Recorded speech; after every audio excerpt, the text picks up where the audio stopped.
नमस्कार दोस्तों, मैं सुमित मिश्रा स्वागत करता हूं एक बार फिर से आप सभी का एमजेटी एजुकेशन में। दोस्तों, महंगाई दर 15% को पार कर गई है। 1998 का रिकॉर्ड टूट गया है, 24 वर्षों का रिकॉर्ड टूटा है। अभी कुछ दिन पहले ही मैंने वीडियो बना करके आपको बताई थी कि खुदरा महंगाई पिछले 8 सालों का रिकॉर्ड तोड़ी थी। तो अब आप कहोगे कि ये 24 सालों का रिकॉर्ड कैसे तोड़ दी है। तो एक्चुअली में ये खुदरा महंगाई नहीं है, ये थोक महंगाई है। तो ये WPI है और मैंने कुछ दिन पहले जो वीडियो बनाई थी वो CPI थी। ठीक है, दोनों में मैंने अंतर भी बताया था।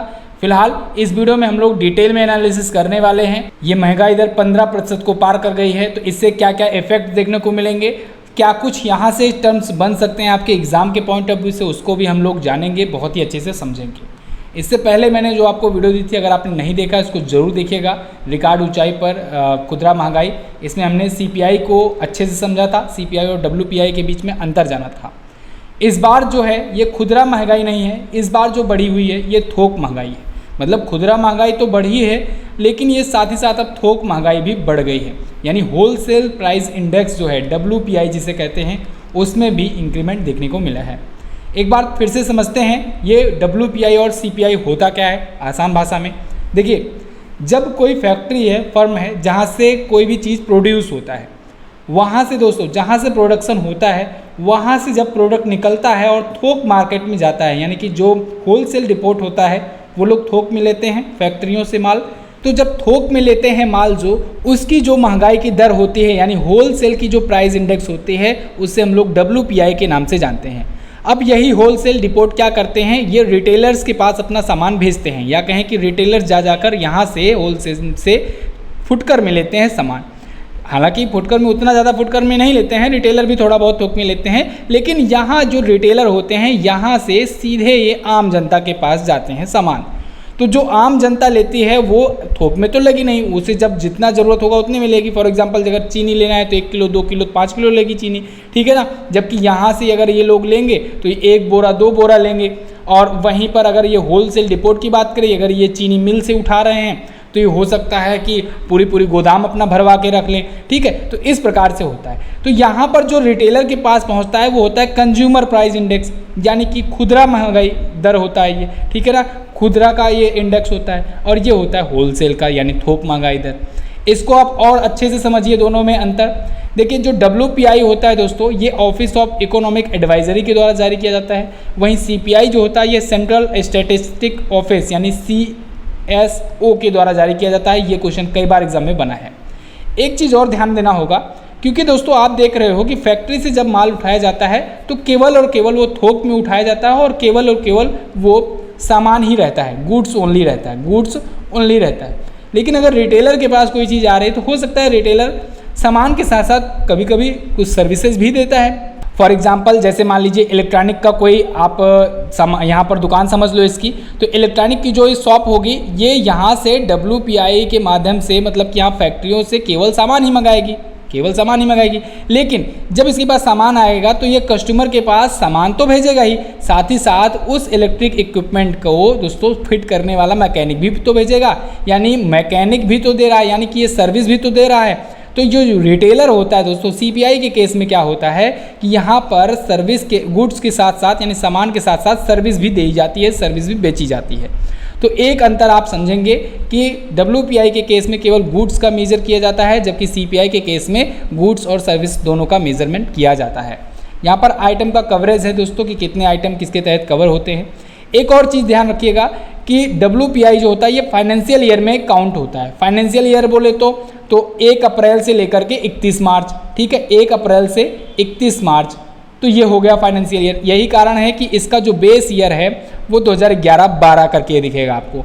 और यहाँ पर जो होता है ये कैलेंडर ईयर जुड़ता है, कैलेंडर ईयर जुड़ता है, तो इसलिए यहाँ पर केवल 2012 लिखा गया है। अब आप सोचोगे 2011-12 और 2012 ये क्यों लिखा गया है, तो पिछली वीडियो में मैंने आपको बताया था ये रेफरेंस के तौर पर।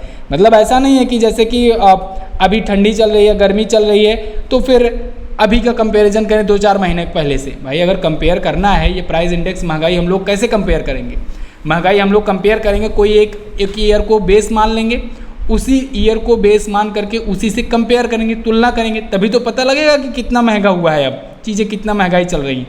तो फिर ये बेस ईयर माना गया है 2011-12 WPI के केस के लिए, और वहीं CPI के लिए 2012 बेस ईयर माना गया है। लेकिन ये कैलेंडर ईयर में काउंट होता है और ये फाइनेंशियल ईयर में काउंट होता है। ये चीज़ आप समझ लो, ये चीज़ें मैंने आपको पिछली बार भी बताई थी। तो यहाँ पर आपको ध्यान देना होगा कि CPI जो है ये तो दोस्तों 7.79% की दर से चल रही है इस बार, अभी जो अप्रैल की जारी हुई है, और ये पिछले 8 सालों का रिकॉर्ड तोड़ी थी। लेकिन अभी जो WPI है, जो कि यहाँ पर आपको चार्ट में दिख रहा है, ये है होलसेल प्राइस इंडेक्स। इसमें आप देख पाएंगे 15.08 को ये क्रॉस कर चुका है। ये 1998 का रिकॉर्ड तोड़ दिया है, पिछले 24 सालों में सबसे ज़्यादा है। एक टाइम के लिए अभी 2021 में दोस्तों बढ़ा था, लेकिन अभी इसका भी रिकॉर्ड तोड़ दिया है। ये 14.87 के आसपास में हुआ था दिसंबर में, लेकिन अभी ये रिकॉर्ड तोड़ दिया है इसका भी। अभी के टाइम पर हो गया है 15.08, जो कि बहुत ज़्यादा है। अब आप देखो, जब WPI इतना ज़्यादा है तो इसकी वजह से आम नागरिकों पर असर पड़ेगा, हर जगह ये असर देखने को मिलेगा, क्योंकि दोस्तों सब्जियां, अनाज, हर एक चीज़ें इससे महंगी होने वाली है। तो मैंने अभी आपको अप्रैल के बारे में बताया था कि रिटेल महंगाई 7.79% हो गई है। अब यहाँ पर बात आती है कि क्या ये बढ़ती जाएगी, ऐसे कंट्रोल कैसे होगी, इस पर सरकार स्टेप क्यों नहीं उठा रही है, इस पर कैसे इसको कंट्रोल किया जा सकता है। आप एक तरफ देख रहे हो रुपया भी लगातार गिरता जा रहा है। तो देखिए दोस्तों, इसके पीछे जो बड़े बड़े जो इकोनॉमिस्ट हैं उनकी राय ये है कि RBI ने स्टेप उठा लिया है। RBI जो स्टेप उठाई है वो गलत भी नहीं है। देखिए यहाँ पर आप देख पाएंगे, द इकोनॉमिक टाइम का आर्टिकल है। यहाँ पर जो D सुब्बा राव जी हैं, जो कि RBI के पूर्व गवर्नर थे, इन्होंने कहा है कि RBI का क्रिटिसिज्म करना डिले के लिए ये गलत बात होगा। RBI ने रेपो रेट उठा करके, रेपो रेट का दाम बढ़ा करके बहुत अच्छा किया हुआ है, रेपो रेट बढ़ा करके। लेकिन अब ऐसा नहीं है कि तुरंत ही उसका इफेक्ट देखने को मिल जाएगा, उसमें थोड़ा सा टाइम लगेगा। ठीक है, टाइम थोड़ा सा लगेगा, थोड़ा सा पेशेंस बनाना होगा। इधर RBI के गवर्नर शक्तिकांत दास जी का भी बयान आया हुआ है दोस्तों। एक्चुअली में इनको भी काफ़ी ज़्यादा क्रिटिसाइज़ किया जा रहा था जब इन्होंने रेपो रेट अचानक से आकर के बढ़ा दिया था, तो इससे लोन वगैरह सब बढ़ गए, तो लोन के प्राइसेस वगैरह बढ़ गए, उसके इंटरेस्ट बढ़ गए। तो यहाँ पर इनको क्रिटिसाइज किया जा रहा था, तो इन्होंने भी आकर के अब कहा है कि देखो मेरे पास टाइम नहीं था, अगर जून में अगर मीटिंग बुलाता, क्योंकि अगली मीटिंग जो होने वाली थी मॉनेटरी पॉलिसी कमेटी की, वो जून में होने वाली थी। लेकिन अगर वो जून तक का इंतज़ार करते तब बहुत ज़्यादा बुरी स्थिति आ जाती है इंडिया की, ये इनका कहना। और वाकई में आप देख रहे हो कि पहले CPI बढ़ा, फिर WPI अब और बढ़ गया है, और जब WPI बढ़ गया है तो अभी CPI और बढ़ेगा। ध्यान रखिएगा भाई, जब अगर फैक्ट्री से कोई माल निकल रहा है, उस पर अगर प्राइस इंडेक्स बढ़ गया है, तो जब वो रिटेलर के पास पहुंचेगा तो इसका भी बढ़ेगा कि नहीं बढ़ेगा? बिल्कुल ऑब्वियस सी बात है, बढ़ेगा। लेकिन अब ये थोड़ा सा टाइम लेता है। देखो जैसे दिसंबर में मैंने आपको बताया था 14 पॉइंट समथिंग पहुँच गया था, तो उसका इफेक्ट अभी अप्रैल को देखने को मिला। हालांकि जनवरी से ही दिखना शुरू हो गया था, लेकिन अप्रैल में आते आते इतनी बड़ी स्थिति खराब हो गई।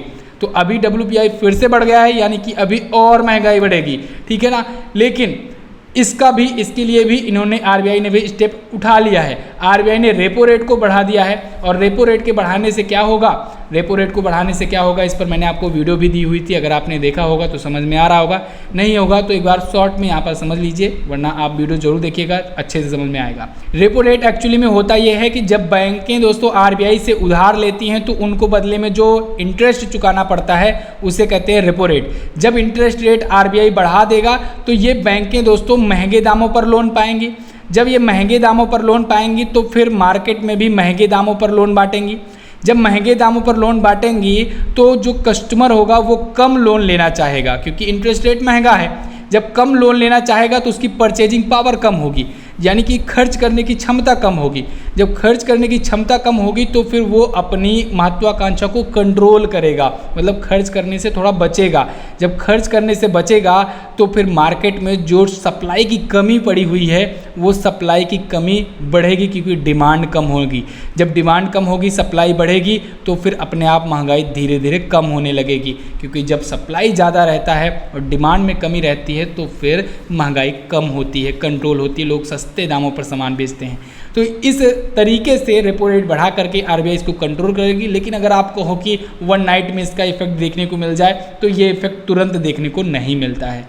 इम्पॉर्टेंट क्या है, इंपॉर्टेंट दोस्तों, आरबीआई का रेपो रेट वगैरह जारी कौन करता है? तो मैंने आपको बताया एमपीसी, मॉनेटरी पॉलिसी कमेटी जो होती है ये जारी करती है। इसमें 6 मेंबर होते हैं, ये भी पूछा जाता है। 6 मेंबर में 3 तो होते हैं आरबीआई के मेंबर और 3 होते हैं गवर्नमेंट के मेंबर। अच्छा, एक चीज़ और पूछा जाता है कि इसमें अध्यक्षता कौन करता है? तो याद रखिएगा, हमेशा अध्यक्षता कौन करेगा? आरबीआई का जो गवर्नर होगा, यानी शक्तिकांत दास जी करेंगे इसकी अध्यक्षता जब भी मीटिंग होगी, जब तक ये गवर्नर है। तो ये चीज़ें थी। फिलहाल आपका सवाल होगा कि क्या अभी दोस्तों अभी महंगाई और बढ़ेगी? तो जी हाँ, बिल्कुल महंगाई अभी और बढ़ सकती है, लेकिन कब तक कंट्रोल होगी? तो इसके लिए भी स्टेप चल दिया गया है। आरबीआई का रेपो रेट दोस्तों जब बढ़ा दिया गया तो उसी टाइम से अब हो गया, लेकिन इफेक्ट थोड़े थोड़े दिनों के बाद देखने को मिलेगा। तो यानी आने वाले 1 महीने में हो सकता है चीज़ें कुछ कंट्रोल में आए। इस पर देखो, अब ये भी डिपेंड करता है कि सरकार कुछ चीज़ों में जैसे क्या क्या स्टेप उठाती है। जैसे आपने अभी देखा गेहूं के एक्सपोर्टेशन पर सरकार ने बैन लगा दिया, क्योंकि गेहूं के प्राइसेस बढ़ रहे थे, दुनिया में भी सप्लाई की कमी हो रही थी, डिमांड बढ़ रही थी और इंडिया जो है ये अच्छा खासा सप्लायर है। लेकिन इंडिया में दिक्कत क्या हुआ? हीट वेव जिसे कहते हैं, लू जो होता है ना, गर्मियों में लू चलता है। इन लू चलने की वजह से भारत की बहुत सारी फसलों को भी नुकसान हुआ है। तो भारत में भी दोस्तों ऐसा नहीं है कि हम लोग विदेशों को दे दें उसके बाद फिर खुद को दिक्कत झेलें। तो भारत भी लिमिट में ही तय करेगा। तो भारत ने इसलिए कहा कि 13 मई तक जितने ऑर्डर आए हुए हैं वहीं तक हम लोग सप्लाई करेंगे, उसके बाद हम ऑर्डर लेना बंद कर देंगे। हालांकि G7 में इसको लेकर के काफ़ी ज़्यादा विवाद भी उठा, चर्चा भी उठी, लेकिन भारत ने उसको सबको जवाब दे दिया है कि देखिए, हम ऐसा नहीं कह रहे हैं कि हम किसी को नहीं देंगे, ऐसा नहीं देंगे। हम बस ये कह रहे हैं कि हम प्राइवेट फर्म को नहीं देंगे, सरकार की तरफ से कोई मांगता है, कोई देश जिसको ज़रूरतमंद होंगे उनको अभी भी हम देंगे।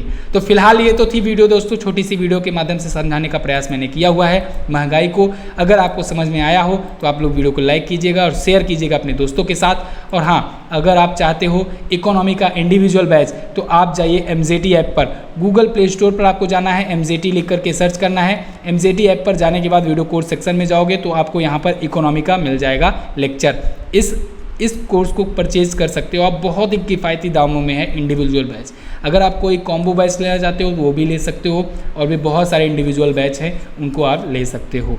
तो चलिए बस फिलहाल इतना ही रखते हैं दोस्तों। वीडियो को इन तक देखने के लिए बहुत बहुत धन्यवाद। कैसी लगी है ज़रूर बताइएगा। मिलेंगे अगली वीडियो में, तब तक के लिए नमस्कार, जय हिंद, वंदे मातरम।